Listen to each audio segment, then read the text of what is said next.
வணக்கம் நேர்களே, நான் உங்கள் ஆஸ்ட்ரோ பூர்ணா. இன்னைக்கு நாம பார்க்கக்கூடிய சிறப்பு தலைப்பு செவ்வாய் பயிற்சி. நீச்சமாக இருக்கக்கூடிய செவ்வாய் பகவான் கடக ராசியிலிருந்து சிம்ம ராசிக்கு ஜூன் மாதம் 7ஆம் தேதி பயிற்சி ஆகிறார். இந்த 7ஆம் தேதி பயிற்சி ஆகக்கூடிய அந்த செவ்வாயினுடைய பயிற்சி ஒவ்வொரு ராசி என்பவர்களுக்கும், ஏன்னா நீச்சமாக இருக்கும் போது பலவிதமான பாதிப்புகளையும் கொடுத்திருப்பாரு, பலவிதமான ஒரு உயர்வுகளையும் கொடுத்திருப்பாரு இந்த செவ்வாய் பகவான்.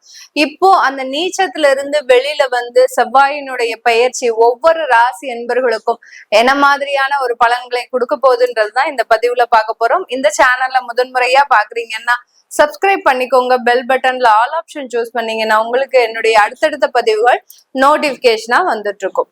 மகர ராசி என்பர்களுக்கு சுகஸ்தானாதிபதி அந்த ஜூன் மாதத்துல 7ஆம் தேதியிலிருந்து உங்களுடைய 8ஆம் இடத்திற்கு பயிற்சியாகி வர்றார். இது நாள் வரைக்கும் 7ஆம் இடத்துல நீச்சமாக இருந்த இந்த செவ்வாயாகப்பட்டவர் இப்போ 8ஆம் இடத்துல உங்களுக்கு பயிற்சியாகி வர்றார். 8ஆம் இடத்துல வரும்போது அந்த சுகஸ்தானாதிபதியே 8ஆம் இடத்துல வர்றாரு. அதனால கொஞ்சம் உங்களுக்கு சில உடல் பலவீனங்கள் ஏற்படக்கூடிய ஒரு நேரம். சுறுசுறுப்பா நேரமும் வேலை பார்த்துட்டு இருக்கக்கூடிய இந்த மகர ராசி என்பர்கள் இப்போ இந்த 60 நாட்கள்ல கொஞ்சம் அதை தள்ளி போடுறதுக்கு, இந்த வேலை தானே அப்புறமா பண்ணிக்கலாம் இந்த மாதிரியாக உங்களுடைய ஆக்டிவிட்டிஸையே கொஞ்சம் ஸ்லோவா செய்யறதுக்கு உண்டான ஒரு காலகட்டமாக இருக்கும். 7ஆம் இடத்துல அந்த நீச்சமாக இருந்த செவ்வாய் திருமண உறவுல பெரிய பாதிப்பை கொடுத்திருக்கும். நீங்க எதிர்பார்த்த ஒரு திருமண உறவை விட உங்களுக்கு கிடைச்ச ஒரு திருமண உறவு பெரிய அளவுக்கு ஏமாற்றத்தை கொடுத்திருக்கும். அதனால பெரிய கருத்து வேறுபாடுகள், உங்களால எந்த விதமான ஒரு மகிழ்ச்சிகரமான ஒரு வாழ்க்கையுமே சந்திக்க முடியாத ஒரு நேரமாக தான் கடந்த ஒரு 5 மாதங்கள். இந்த 5 மாதத்துல இந்த மகர ராசி என்பவர்களுக்கு யார் யாருக்கெல்லாம் கல்யாணம் ஆயிருக்குதோ அந்த திருமணமானவர்கள் அனைவருக்குமே அந்த கணவன் மனைவி உறவுல பெரிய அளவுக்கு பாதிக்கப்பட்டிருப்பாங்க. ஏன்னா 7ஆம் இடம் நீச்ச செவ்வாய்ன்றது அந்த பாதிப்புகளை கண்டிப்பா 100% கொடுக்கக்கூடிய ஒரு தருணம்.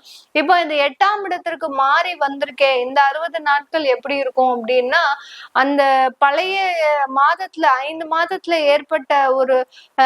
ஏற்பட்ட விளைவின் காரணமாக இப்ப தவறுதலான ஒரு முடிவை எடுக்கிறதுக்கு உண்டான ஒரு நேரம்.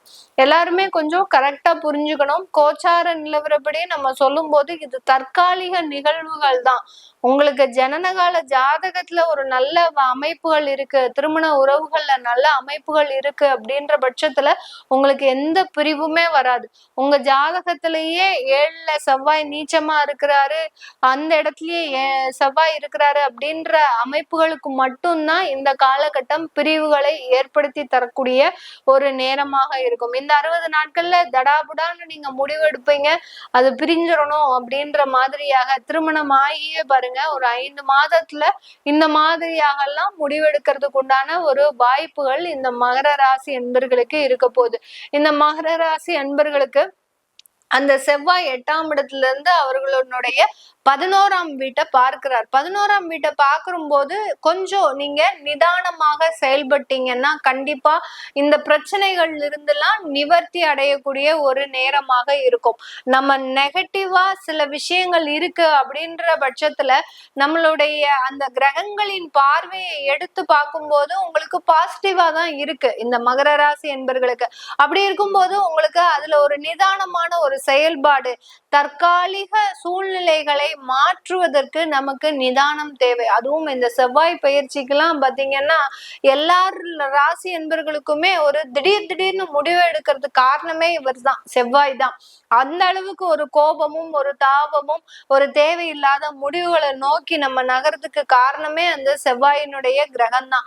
அந்த இடத்துல நம்ம ஒரு நிதானத்தை கடைபிடிச்சிட்டோம், கண்டிப்பா இந்த ராசி என்பர்களுக்கு அந்த குடும்ப பிரிவுல இருந்து வெளியில வரக்கூடிய ஒரு தருணமாக இருக்கும். யார் யாருக்கெல்லாம் சொத்துக்கள் சம்பந்தமான சில பிரச்சனைகள் இருக்கு, சொத்தை விற்க முடியாத ஒரு சூழ்நிலையில இருக்கிறேன், சொத்தை வித்தாச்சுன்னா என்னுடைய கடனை அடைச்சிருவேன் அப்படின்ற பேர்ல இருக்கிறவங்களுக்கு கண்டிப்பாக இந்த 60 நாட்கள்ல சொத்துக்களை விற்கக்கூடிய ஒரு தருணமாக இருக்கும். அந்த சொத்துக்களை விற்கிறதுனால நீங்க அதிகப்படியான ஒரு மாற்றங்களை, கடன்களை நிவர்த்தி செய்யக்கூடிய ஒரு தருணமாகவும் இந்த மகர ராசி என்பர்களுக்கு இருக்க போகுது. இந்த காலகட்டத்துல இந்த மகர ராசி என்பர்களுக்கு உங்களுடைய 2ஆம் இடத்தையும் பார்க்கிறார், குடும்பஸ்தானத்தையும் பார்க்கறதுனால நான் ஏற்கனவே சொன்ன மாதிரி கொஞ்சம் பொறுமையை கடைபிடிங்க. மகர ராசி என்பர்கள் உங்களுடைய கோபமே உங்களுக்கு குணமே கிடையாது. அந்த கோபம் இந்த 60 நாட்கள்ல அதிகமா வரும். ஏற்கனவே 5 மாதத்துல ஏற்பட்ட பிரச்சனைகளின் விளைவாக தான் இந்த கோபம் வரப்போகுது. அதனால கொஞ்சம் பொறுமையா இருங்க. பொறுமையா இருந்து இந்த 60 நாள்ல நீங்க சாதிச்சிட்டீங்க அப்படின்னா உங்களுக்கு நிறைய ஒரு மன மாற்றங்கள், அடுத்து குடும்பத்துல இருக்கக்கூடிய ஒற்றுமை, இது எல்லாமே ஏற்படக்கூடிய ஒரு தருணமாக தான் இருக்க போகுது. ஒரு வேலை மாற்றம் உங்களுக்கு நடக்க போகுது. வேலை மாற்றம்ன்றது நீங்களே தேடிக்கக்கூடிய ஒரு நேரம். நீங்க சும்மா இல்லாம யார்கிட்டயாவது போய் உங்களுடைய கோபத்தை காட்டுனீங்க அப்படின்னா அந்த இடத்துல வேலை இழப்புகள் அதிகரிக்கக்கூடிய ஒரு நேரம். அந்த வேலை இழப்புகள்னால வெளியிடத்திற்கு மாற்றம் செய்வதற்கு உண்டான ஒரு நேரமாகவும் இந்த ராசி என்பர்களுக்கு இருக்க போது. வெளிநாடு மாற்றம்லாம் ஈஸியா நடக்கும். வெளிநாட்டுல இருக்கிறவங்க இந்த காலகட்டம் கிரீன் கார்டு, அடுத்து பாத்தீங்கன்னா அங்க பெர்மனன்ட் ரெசிடென்சி, அடுத்து H1B விசா, இந்த மாதிரி எல்லாம் அமைப்புகள்ல தேடிட்டு இருக்கிறவங்களுக்கு இந்த காலகட்டம் உங்களுக்கு ஒரு நல்ல ஒரு அமைப்புகளை, அதாவது ஒரு நிரந்தர ஒரு மாற்றத்தை கொடுக்கறதுக்கு உண்டான ஒரு நேரம். கோச்சார மாற்றம் ஒரு நிரந்தர மாற்றத்தையும் கொடுக்கறதுக்கு உண்டான ஒரு நேரமாக தான் இந்த ராசி என்பர்களுக்கு வெளிநாட்டுல இருக்கக்கூடியவர்களுக்கு கொடுக்க போகுது. இந்த காலகட்டம் பெண்களுக்கு சுயமாக தொழில் தொடங்கணும்ன்ற எண்ணம் அதிகப்படியாக இருக்கும். ஏன்னா உங்களுடைய 11ஆம் வீட்டு அதிபதியும் கூட இல்லையா அவர் செவ்வாய். அதனால பெண்கள் பாத்தீங்கன்னா இதை செஞ்சிடலாம், அதை செஞ்சிடலாம், அப்படி போட்டுடலாம், இப்படி போட்டுடலாம், இப்படின்ற மாதிரியாக குடும்பத்துல இருக்கக்கூடியவர்களே கொஞ்சம் நச்சரிச்சுக்கிட்டே இருப்பாங்க.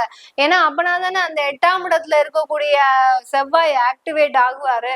அதனால அந்த மாதிரியான ஒரு அமைப்புகள்லாம் இருக்கக்கூடிய நேரம். அப்போ நாங்க தொழில் தொடங்கலாங்க மேடம், எங்களுக்கு நல்ல ஒரு வாய்ப்புகள் வருமா, என்னுடைய தொழில் எப்படி இருக்கும் அப்படின்னு கேக்குறவங்களுக்கு நீங்க இன்னும் 2 மாதம் கழிச்சு புதிதாக தொழில் தொடங்குறவங்களா இருந்தீங்கன்னா அது தாராளமா தொழில் தொடங்கலாம்.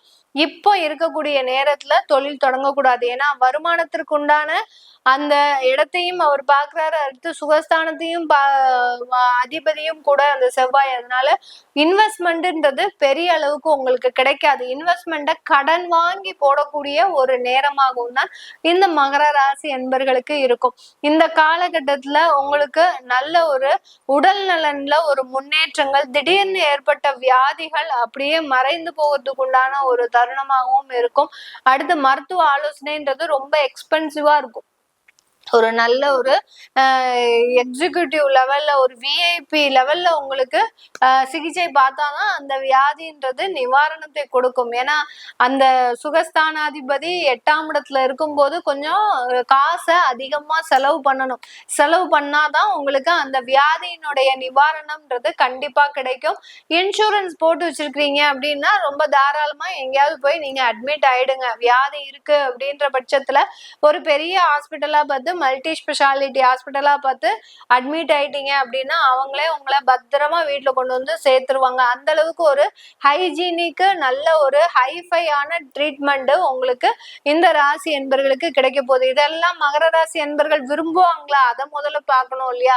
ஏன்னா ரொம்ப எளிமையின் அடையாளமே மகர ராசி என்பர்கள் தான்.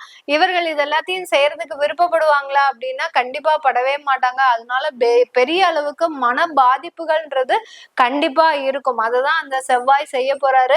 இது எல்லாமே நம்ம கோச்சார நிலவரப்படி பலன்களை கணிச்சு சொல்லியிருக்கிறோம். உங்களுடைய ஜனனகால தசாபுத்தி பலன்களை தெரிஞ்சுக்கணும் விருப்பப்படுறவங்க, உங்களுடைய சுயஜாதக பலனை தெரிஞ்சுக்கணும் விருப்பப்படுறவங்க, குழந்தைகளுக்கு நியூமராலஜி படி பெயர் வைக்கணும், ஜாதகம் எழுதணும் அப்படின்னு நினைக்கிறவங்களும் கீழே இருக்கிற நம்பருக்கு வாட்ஸ்அப்ல அப்பாயின்மெண்ட் வாங்கிக்கிட்டு நீங்க என்கிட்ட கன்சல்ட் பண்ணிக்கலாம். உங்களிடமிருந்து விடைபெறுவது உங்கள் ஆஸ்ட்ரோ பூர்ணா. நன்றி, வணக்கம்.